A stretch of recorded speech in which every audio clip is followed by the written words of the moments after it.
I did P90X. I was sweating like a mother. And he was like, that's the warm-up. I was like, excuse me? I just did the P. I have to come back and get the 90 tomorrow. Nate Jackson. Nate Jackson. I heard about you, man. Yeah, when I Google me, we come up. Right, exactly. Well, what is the likelihood of that? Oh, man. It's been my whole career. Just been like seeing, okay, yeah, all right. I guess I am pretty funny. And then the random guy playing the guitar. Right. And then all of a sudden the third string Denver Bronco wants to write a book about playing football while high. And then he takes over the front 3 pages of our name. Yeah, us together, we're going to be able to surge in the Google rankings because of this video, I think. Yeah, you know? you're Nate Jackson, I'm Nate Jackson Jr., and then my dad is Nate Jackson. So this is a lot of Nate Jackson. Nateception going on.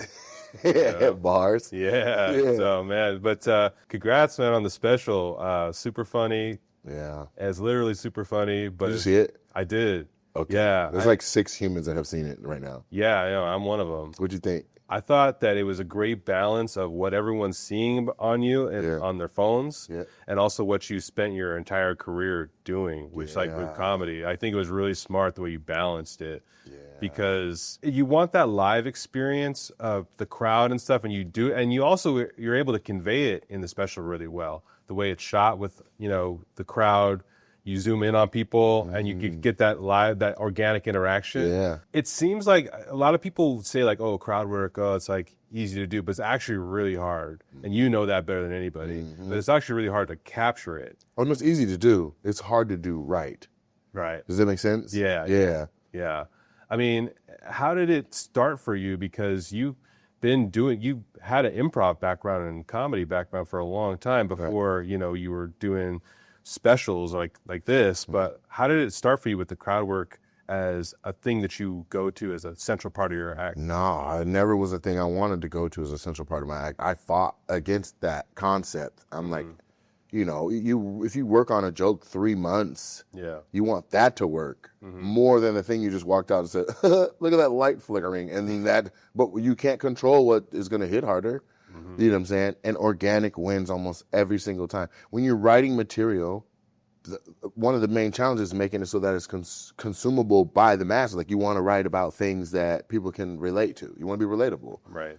Well, what's more relatable than it's hot in here and we can all feel it. You know what I mean? Yeah. Everyone in the room is like, it is hot in here. You know what I mean? There's nothing funny to that. But I started because I had a room in Tacoma, Washington. I had a lot of rooms in Washington, but I stopped all those rooms and consolidated them into a Thursday night. And it was the Super Funny Comedy Show, which is now the Super Funny Comedy Club. But it was every Thursday. And I was young enough in my career that I was like, I need to produce a show that would pack this place out, and I don't have the skill set to be the person yet. I can host. I can add a live band. I need my headliners coming from somewhere else where headliners are just filthy, so that's why we had we literally had Little Rel, Tiffany Haddish, Leslie Jones, like you name who's on now, and they, Deion Cole, like we've had everybody out. So Tacoma was spoiled really by the lineups that came and did the Thursday night. Well, in doing that, it's every week. I can write, but I could not write with I couldn't keep up with the pacing of like, okay, I need to have a monologue every Thursday, no writer's table, and I'm a new comic without my voice, right? So I abandoned that. Sometimes, like I would do a joke and then, all right, now I'm just gonna mess with who's in front of me. Like, let me get through my stuff, and that muscle started to like pulsate. Like, all right, you can do it. Then I was like, all right, yes, and all right, add a little improv to it. Then it started to be like, all right, this next one, I'm going to go up with I have nothing, like, little mini challenges. Testing yourself. Yeah, I'm going to go up naked. I'm coming off with I'm coming off with a W. You know what I mean? And that started to work. And so it got to where people are like, yo, I kind of like when you just like, roast. Just freestyle. Yeah. It doesn't, not necessarily a roast, because I could be like something I saw in the news that day. Like, they just want to see me create it, right? To just pick up the paper and be like, and then go off that. They're like, just do that. I'm like, guys, that's like a slap in the face to when I'm putting 3-4 hours in a Starbucks, working on the writing and making sure the punches are all there. But it's the same thing I'm doing with the crowd work content. I don't just mess with people for the sake of messing with them. I am getting information to then plug into a setup to then now we're in comedy structure where it's act out and mix up and, you know, set up punch. Like I want to make it worth slowing down the pacing that I would have if I was the only one talking and dictating the energy. Yeah. When I go to somebody, it is now at their pacing. Right. They can take 4 minutes on the answer, and people are now fidgeting in the crowd, and it's a mess. I'm like, come on now. Hey, come on. You know what I mean? Some people are like, so I grew up, and I'm like, no, next person. I ain't got time. You know what I mean? Right. Yeah. There's so rules to this crowd work thing. we got to keep it moving. Right. That's the rule to what's happening on stage. It needs to be. It could go slow, but we need to feel like we're going from point A in a story or an interaction to point B, please. Yeah. You know what I'm saying? And it's on me to be like C, D, E, F, G, H, I. You know what I mean? And sometimes maybe I'm going from point A to point C, and I hit you with some misdirection in there, which is my own beat, and then wham to C, and then it all connects. You're like, wait a minute. So the last 10 minutes was a setup? That's what I pride myself on. So how do you just be like, oh, that's crowd work? Is it when it is organically going into the exact setup I was looking for? Right. It's definitely more than what people ascribe to it as a part of a show. It makes the fans the show in a way that they can walk away feeling good about, even if they're getting roasted. And that's on me though, because I could just be malicious and leave it bad. But I'm like, I try to uplift. You know, right. I'm a Q, a member of Omega Sci-Fi. It's one of our principles is uplift, and I always want to end.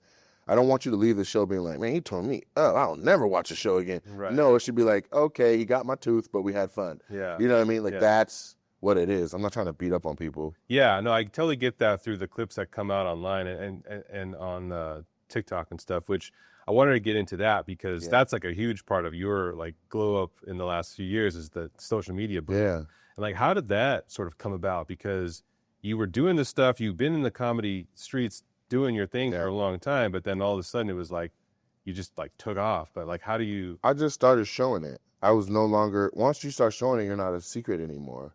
Does that make sense? Like comics would come to Tacoma, which is off the beaten path. Yeah. And then be like, there's a guy up there that even as a host, you need to be ready to follow because he's literally just up there winging it and he's on fire. Like there's a guy, like everyone in comedy knows the guy or the girl that is like, yo, it is not, not a ton of movies, not a ton of TV, but there's a guy up there and that was kind of what the stigma became. You know what I mean? Like one of comedy's best kept secrets. Right. People would come up, they would see my razzle dazzle, they would take little bits of my recipe and add it to their stuff. And so I would watch people years later and be like, that really? Really? You know what I'm saying? Like, don't come up here and take my sauce and then because you got more shine than me, use it. So it takes a lot to like just be the person that can handle that and not develop a chip on the shoulder and just keep it on the up and up. But I'm like, if I'm the creator, if I'm the origin and I'm the source of it, then I have no issue continuing to create. People were just like, you need to get online. And I was like, I am. I have every app. I'm tired now. Like how many things I got to manage and you know what I mean? Right. And it just got to the point where I was like, all right, let me do TikTok. It's the app where people are following. You know what I'm saying? I saw friends that were having wild success on there, and I was like, all right, I'll try it. And sure enough, within, I want to say 6 or 7 clips, like maybe the 7th one, like hit. Like it wasn't like mega viral or anything, but it did more than my average video was doing over on Instagram. I said, there's something to this. Yeah. Right? Overnight 500, 600 followers. I said, wait a minute, because people don't even follow on Instagram no more. They feel like they've got their experience on that app locked in now, but over on TikTok, people are like, this is a new app. Let me just follow everything I find interesting. You can get a follow without asking for it. And so when I saw that, I was like, there is something to this. And I stayed on it, and then things kept. And so I was watching, and the needle was moving. And so here we are. It's just a consistency factor of like how often would you post clips? I was posting at least once a day. You know what I mean? And that is hard. Yeah. That is not an easy, because you got to get your sound right. Your video needs to be quality, and then you got to pull it, edit it. You have to caption it. You know the words that were on the screen. There's AI now. But all of us that were doing this, like we laugh about it now. Be like, when do you caption? You know You know what I mean? Yeah. Like we'll watch a movie and like literally just be like caption. And when I say caption, I mean if I'm on stage and I go, what a beautiful night. I gotta type WHAT space A space BEAU. Okay, BEAU. What a beautiful NIG. That doesn't even fit. Space new line NIGHT. The struggle. Whew. 45 seconds. I said, what a beautiful night. Yeah. Right? Now it's a 5-minute video, a 4-minute video. Right. I'm talking about exhaustion. Just trying. Then you post it and you're like 1,200 views. Yeah. What? The content's good. I captured. Now you plug that thing in, and the AI is like, "What a beautiful night!" Blah, blah, blah, blah, blah, like the whole thing is smashed. I'm like, "Thank God." Yeah. You know what I mean? So, or thank computer. I don't know who I'm supposed to thank in that scenario, but it streamlined the process. So much more content can come out now. What took me all night long to get one clip out is now I could put. We're doing I think 3 a day now, or 2 a day now at the very least.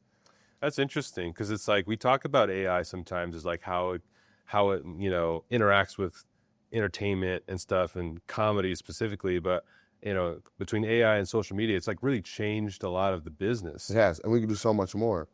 And there's the stuff I can't remember the name of it, but we have it, but we could do like whole podcasts getting edited in 2 minutes and stuff. Yeah. And you would think it's getting rid of jobs, and in theory it should be, but it should make one person be able to do so much more that instead of someone losing a job, you're like, we have the capacity to put out way more content. So let's keep all of our employees, but we do 180% times more work. Yeah. Also, as far as AI goes, I'm okay if we stop right now for 10 years. Just put a break on. Let's just slow down on what we're developing stuff. Like most people are playing catch up to what's possible right now, and we're seeing all the cute stuff.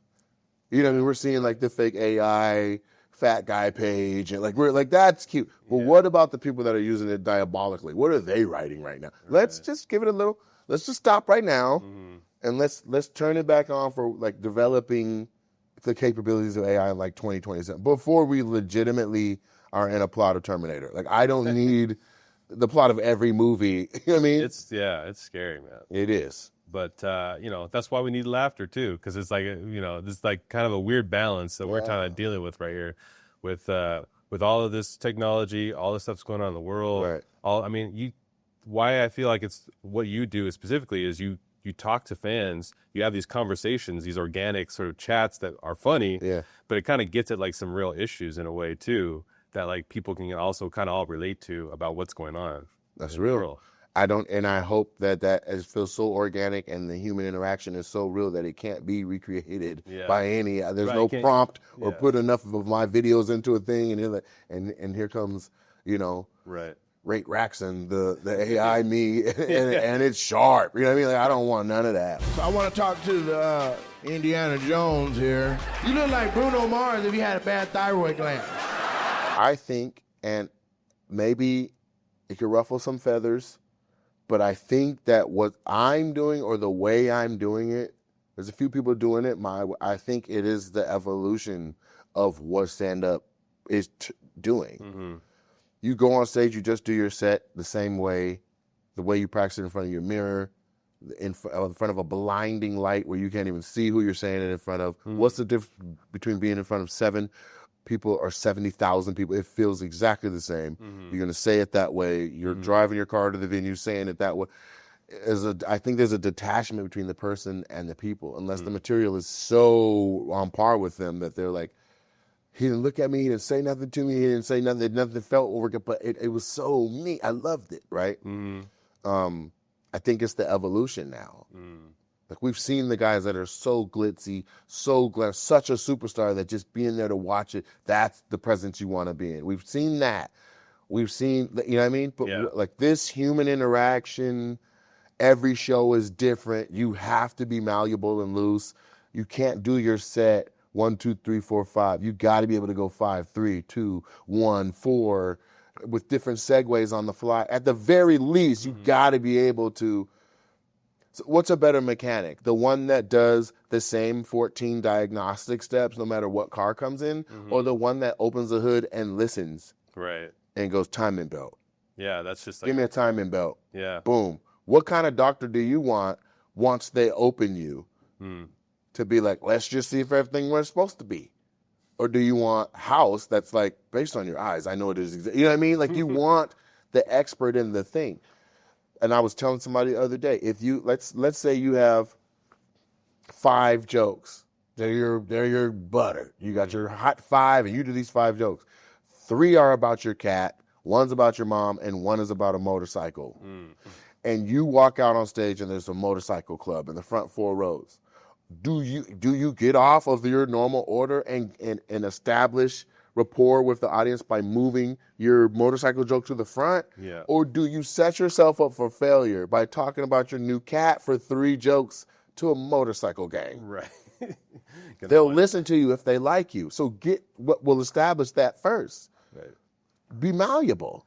Yeah, you got to ride the wave with these shows, and Yes. which is what it feels like. We're taking that ride along with you, Exactly. and that makes it more fulfilling for the audience member. Who, there's some people that who are in the crowd who want to get they want the smoke. Oh yeah, I mean it's called the Rose Zone. They pay extra money. Yeah, for they it. pay extra. But then there's the nuts, the nut cases that are like pick me like that. Yeah. How do you handle those people? And I just be like chill, or like I'll have the whole crowd. Literally, I'll be like on 3, everybody say sit down, Goofy, or whatever. Like 1, 2, 3, the whole crowd sit down, Goofy, and the person says it. But then we have our show. Yeah. There was a lady who wanted to interact. Halfway through my show, she puts on a Spider-Man suit. And I look up, I'm like, is that a Spider-Man? And she's like, let's go, baby. And I'm like, my show's not zany. Like, it's not, like, maybe you're trying to figure out the tone of this, but this is based on what's real. If I ask you a question, I want you to give me the real answer. I'll find the funny. But it's not, that ain't it. You know what I'm saying? Yeah, but people are trying to figure out what the tone of it is. Like, what's he going to do if? A lot of people may not know who are just coming to you now, but you've had experience with this before in the Wild and Out days. A little bit, yeah. The improv stuff that you guys were doing. And you, I mean, the group that you were with, a lot of those guys are still, they're big. I mean, Matt Rife and, the 85 South. 85 South. Yeah, Carlos, Chico, and DC. Yeah, the 85 South guys. I mean, it's Becky Robinson's doing well. Maddie's doing well. Yeah, it's a crazy thing to see, but you guys all have a really deft ability to improv, and from shows like that. I mean, what's that like? Taking it from you have TV and sort of an improv thing to then moving it into I guess this new era. It's all yes and. We take the current situation and go, and what else can we add? We got that now, and what else can we add? That's the new, what else can we add? Yeah. Build. You either build off each other, or you build off a moment, or we're just building. You know what I'm saying? And then when you start to see where the really talent, the expertise comes in is when they build, and it's also a pivot, i.e. the segue you just did right now to get into this topic. So kudos to Wild 'N Out for being able to procure and find all of us and put us together. But all of us obviously had something. Otherwise, how do you catch the eye of a network showrunner? You know what I mean? Yeah. So, yeah, shout out to Niall Evans and everybody that's a part of procuring the talent that ends up being the stars of tomorrow. I mean, they're alumni. We can be like, oh, it's a little urban hip-hop show, or we can be real about the fact that Cat Williams and Kevin Hart and all these people have come down the halls of that show. Yeah.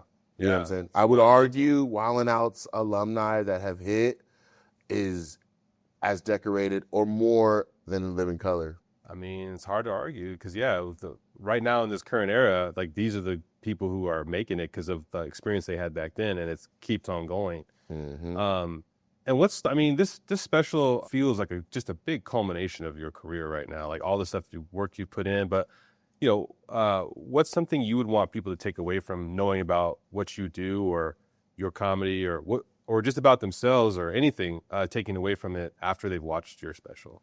Live your life to the fullest. Fun. Love hard, play hard. Live your life. We only got one shot at this. Don't have no regrets. I left it all out on the stage. That's exactly how we should live every day. Bert Kreischer said, he's one of 6 souls that have seen it at this point. He said it made him miss doing stand-up like really like getting into the like clubs and touring and all. Like he was like, man, it made me. That is so powerful. You know what I'm saying? Like that he is a monster. You know what I'm saying? In the best uses of the word monster. He's a beast on stage, in touring, in his business, in his entrepreneurship, and for what I did to scratch an itch of I gotta get back. He's in it. You know what I mean? There's that spot where you're creating and you're in that spot and you're in that space where you're like, I'm on my A game. And that can be distracted by, the other stuff you got to do. You know what I mean? I got to have employees. I got to this, I got to that. I got like all the left brain stuff. But whatever was on that screen for my special, he was like, oh, I got to get back. And that's what you want. Right. The best comics make you go, why didn't I think of that? Or, God, I got to write. Man, I got to, you know what I'm saying? Yeah. He didn't watch it and go, you know who you remind me of? And I think that's not flattering. Right. He watched it and said, I got to get back on my stuff. And I don't know if it's like this kid's coming, or if it's just I respect what you do, I appreciate it, and it made me want to get back on my stuff. I feel like it's more the latter. Yeah. But there's going to be some of that, okay, this kid's coming. There's nothing you can do, because I'm coming whether you like this special or not. Right. Does that make sense? Right. Yeah. So that's what I want people to take from it. Like it's called Super Funny. I want you to laugh. It is a comedy special. You sit down to watch a comedy special, you should be laughing. Not self-reflecting, not sad, not like you should be like you should laugh. It should be an escape from your own reality, at least for the time that you're with me. Right. You can. The world is still gonna be doing its thing. Them bills still gonna bill. You know what I'm saying? Your stress is still gonna stress. But while that is on, you should be able to enjoy yourself and laugh. You know what I mean? And laugh in your home or wherever you're at. Watch it. And that's what I wanted to put first and foremost. Right. Well, I think you did it, man. I thought it was hilarious, and I know people will. Yeah, people will definitely. And if you want to sit in the front of that crowd, just be prepared to get barbecued. Unless you look away. Hey, I'll look away right now. But